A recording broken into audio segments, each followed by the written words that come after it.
welcome those of you who are new here tonight, but I know there are many, many good old friends of mine standing here in order to celebrate Gene and Bill. It's on. This occasion, which many of you have come many times before, because this is the 12th time in this space in our permanent home here in Battery Park City, is called the Making New York History Award. And it's named after these notable New Yorkers, a book that was compiled by Moses King back in 1898. And if I had three hands, I'd open it up for you, and you could see that it has about 300 notable New Yorkers, all of whom are men.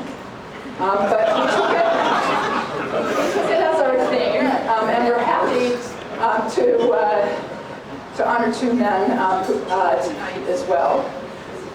KPF has been a good friend to the museum for many years, and it's tonight that so many people are here that we're honoring for the first time at the museum architects. Normally we bring together the building community around architecture, engineering, development, builders, and that's the constituency and the community that you all represent.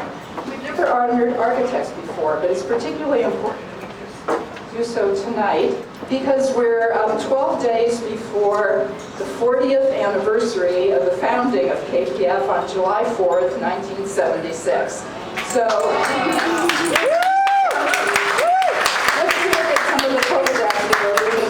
you'll see the celebration 40 years ago on that day when Bill and Gene and Shelly Fox started the firm.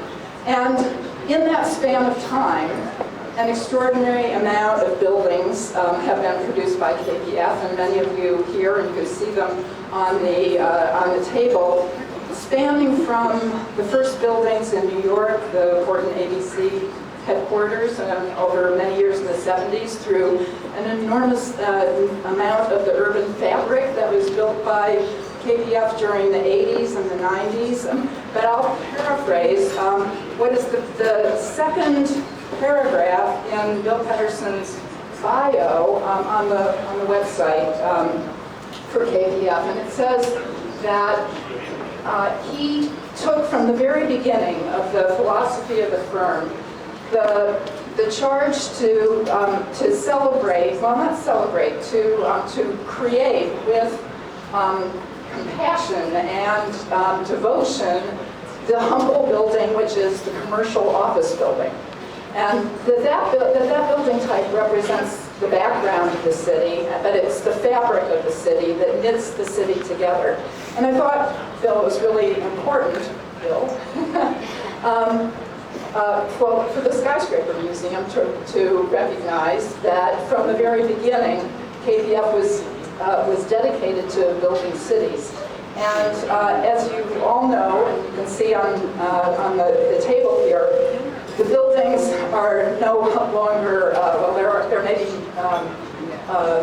moderate buildings, but certainly not humble, because if you go to virtually any Chinese city today, first, second, or third level, it's the KPF building, which will be the icon on that urban metropolitan horizon. So from humble beginnings in a fiscal crisis to 40 years later, a global powerhouse of the architectural profession, that art is truly extraordinary. And to celebrate that in quick toasts, we have speakers, three more speakers. Kathleen McGuigan, the editor-in-chief of the Architectural Record, and then Steve Ross, one of the most important clients of KPF, of course, building Hudson and Yards and many other projects. And then Jamie von Klemperer, I mentioned that Kathleen is one of the board members of the Skyscraper Museum, and our chairman is Jamie von Klemperer, who is also recently, in the last 2 years, the president of KPF, representing the continuing leadership. So, and then we will hand the awards to Bill and Gene, and they'll make some remarks. Kathleen? Thank you, Carol. It's very nice to be here, and Carol should get a big round of applause too for making this. We on the board just do whatever Carol tells us, but I am especially pleased that she asked me to come and speak about Gene and Bill, because they are so important to global architecture and architecture in the city, as Carol said. And I love the fact that they founded the firm on the day of the bicentennial, which makes you guys founding fathers, right? Have you seen Hamilton? Many years ago, when I was a writer at Newsweek, decades ago, I visited the offices of KPF for the first time when you were on West 57th Street. And I remember the late, very much missed Paul Katz showing me a model of a project in Nagoya, Japan that had 2 towers, and it was mixed use, and had offices and a hotel and entertainment and a convention center all sitting on a podium over this massive rail and transit hub. And I remember just thinking, wow, you know, we don't have anything like that anywhere in America. And there really were not that many American firms yet working in Asia, and it was really very, very exciting. And so to just amend what Carol said, it seems to me that KPF is not just about the architecture that they've created, but really about transforming cities all over the globe, from Nagoya, Tokyo, and Shanghai, and London, and Abu Dhabi, and points beyond, and of course New York City, where they are building towers in Hudson Yards and East Midtown. So this is really transformative. And as the firm has grown, of course, they have done distinguished architecture in so many other sectors too, including cultural institutions and university buildings. And I know a building named for Mr. Ross in Ann Arbor, Michigan, which is my hometown, which I visited recently. And so, I think we can't underestimate the impact of KPF, as modest as Gene and Bill are. I also wanted to say something about the fact that KPF is really, I think, a firm that gives back to the profession. I think they are great mentors of young talent. They give a traveling fellowship to architecture students. They do pro bono work. I know was a really interesting planning and research project in Accra in Ghana, and I think those kinds of things are really significant contribution. And lastly, I'd just like to say something about, you know, the scale at which Gene and Bill like to work. It's not just about tall buildings and super talls. As everybody knows, Gene is a prolific painter of watercolors. Did you know Le Corbusier painted every single day? Did you paint every day? And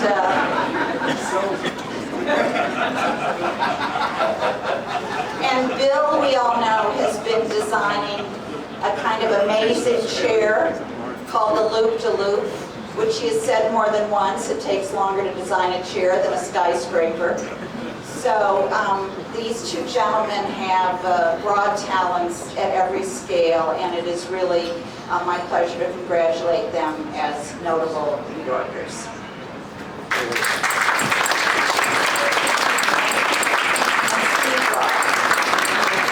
Thank you. I'm very honored to be here to honor Bill and Gene. And I think we all found today that they weren't really that young when they started the firm.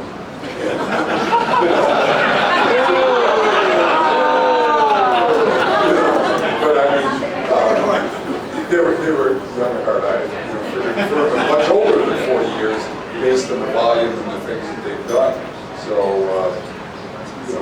we all find something new, but I really enjoyed working with them. I remember when I first started, my young daughters, they were asking me professions, what they might go into, and they asked me about architecture, and I said, that's one area that if you want to be an architect, I'll break your arms, because it's probably the one profession that is very hard to succeed to be at the top. It's probably one of the most disrespected professions, unfortunately. And so I said, there's a lot better ways, and you have to work harder than probably almost any other profession at the same time. But to succeed and be as great, it takes really fabulous people. And I got to say, Bill and Gene are showing at the top of that, and the firm, and the work that they do, and the people of the firm. You know, it really speaks volumes about them having founded the firm and what that firm is today. I mean, I didn't know that Jamie was the president of the Skyscraper Museum. You know, I would have thought, just walking here, well, maybe that's why they're being honored. But knowing them, I know that isn't the case. So we all know that. I mean, you know, we've done a lot of projects together. I look forward to doing many more with them. I mean, they're really inspirational to me, seeing the way they work at their age, and knowing that I'm so much younger than they are. Encouragement that there's still a future. So, I thank you for that. And I think, you know, all of us who live in New York and people who live in other great cities in the world, living in and working with them in those cities that they've had an impact on, I think we've all benefited. And I really want to thank them. Really, they certainly deserve any honor, especially this one. Thank you.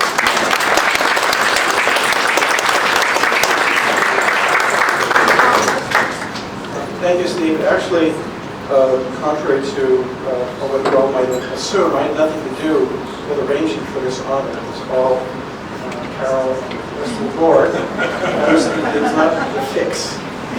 And indeed, when I did suggest this, because I was chosen as the emissary to Gene and Bill, Bill said I declined. Because I said, really can't decline. It's a wonderful honor. He said, no, I'm still doing my best work. My great towers in Hudson Yards are not finished. You can't give me an award. Plus, my greatest achievements are the chairs. What about the chairs? And Gene said, come on, Bill, this is a great opportunity. We might get a job out of it. So, as often is the case, Gene prevailed, and I was going down. He said, well, I was wondering about it. I told a friend he might come down here, and he said, no, I'm not coming down. Gene, you're going to usually be honored. I thought you were going to exhibit in the museum. You've done so many honors. But I just want to say two things about Gene and Bill. You all probably know this, but it's worth pointing out how totally different they are in their inclinations, character. They're really opposites in a way to all of us who know them. There's Gene, the commander of the Navy, the Harvard professor of business school, expansive in his, the way he moves around the world. And then there's Bill, the intense competitor. Gene's fairly intense himself, but in a different way, the thinker, the Iditarod sled racer, the inveterate biker, and the fanatic sailor. So you have concentration and you have expansiveness. And they're so totally different, but as all of us who work together with them, it's this ability to do things differently that brings them together and makes them a great combination. And I think that's why the Hudson Yards and other projects that have been most successful and great in contributing to our cities could only happen with these two very, very different kinds of minds coming together and collaborating. And I think in one way, their greatest achievement is not only one building here or even a cluster there, it's making a firm that continues to make buildings. And evidence of that, some people in the audience today who've come from the firm, Gary Handel, Michael Gabolini. There's a great kind of distinguished alumni group who have gone on to do maybe even greater things, but also the partners in the firm. I think Kanbu and Rob Whitlock and Maren Clark and Trent Tash and Anthony Maselli and Asha, and everybody here who is making a future in their life to contribute buildings. So I think it's time to raise a toast and thank them for being here and everything they are continuing to do.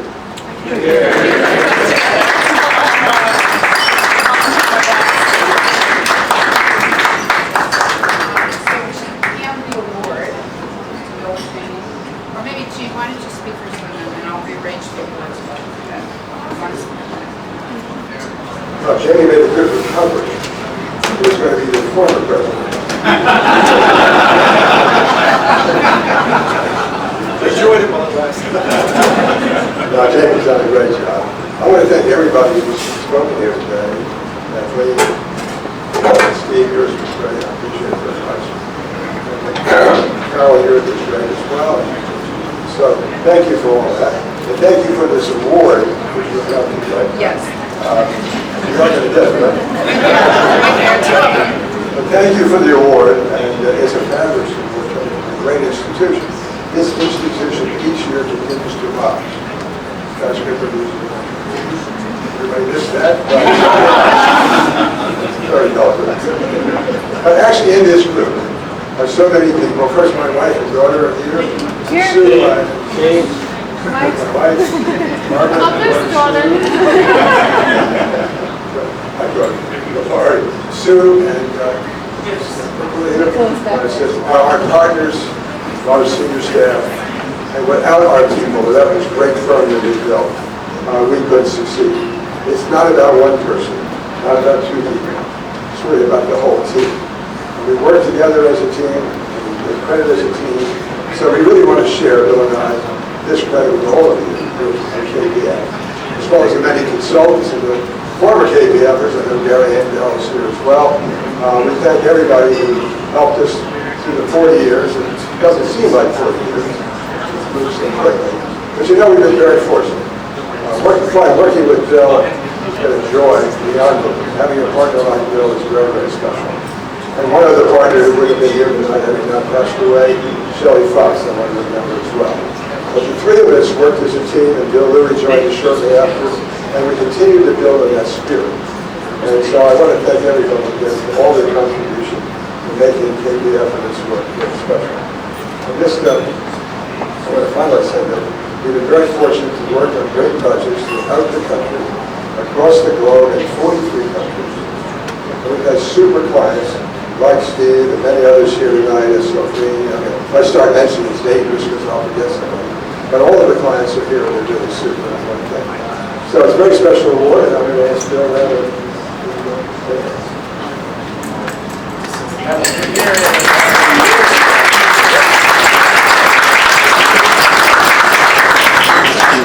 Thank you, Gene. Thank you all for saying what you might say. Really appreciate it. One person that has not been identified, and ought to be identified, is Joe Lee. Bill has been with us for almost the beginning.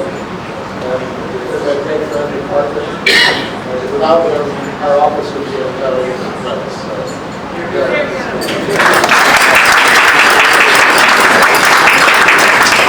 Those in the word at the Skyscraper Museum, now Carol, you can correct me if I'm wrong, but I believe Louis Sullivan said that the skyscraper is a calm and soaring thing. Which is very important to me. When he said that, at the turn of the century, the last century, the 2 centuries ago, was it? Working out? Okay. And he said that at the time when the tall building of the skyscraper was essentially an anomaly in the city. Well, the skyscraper is no longer an anomaly in the city. The skyscraper is, in fact, the rule of the city.